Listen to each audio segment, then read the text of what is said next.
Көп клиенттердің сұрағына мен сіздерге бүгін жауап берейін деп тұрмын.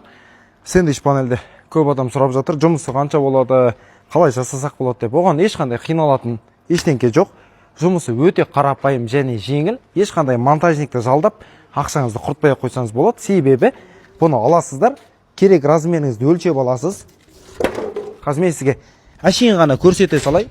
Бар болған сізге керегі қолыңызға дәл осындай болгарка, шурповерт, 1-2-3 пачка шуруп және кескенге арнаған маркеріңіз болса, болмаса карандаш болса, міне өте оңай, қараңыздар.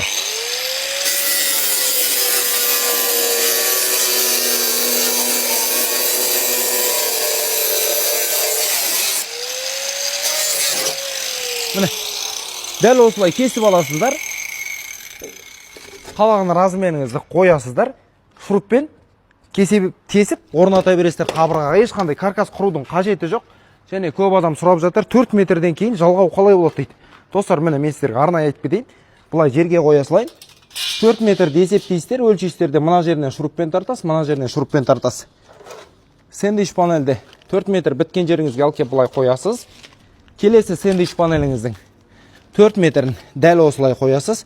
Екеуінің түскен жерінен осылай тұра береді. Барлық монтажыңыз жасап біткеннен кейін сыртына арнайы жалғауын кесіндісі бар екен, кусогы.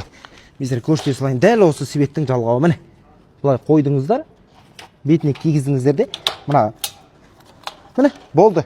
Жалғау дәл осылай тұра қалады. Сіздердің қалаған себеттеріңіз түр түсімен бірдей болады. Сапасы өте жақсы. Арнаулы мынаның бетінде қорғаныс пленкасы болады. Салар кезде шешіп алып тастайсыздар. Монтажы өте оңай, қарапайым және сапасы 100%. Достар, барлықтарыңыз білесіздер, сапа мен бағасы сәйкес келу керек.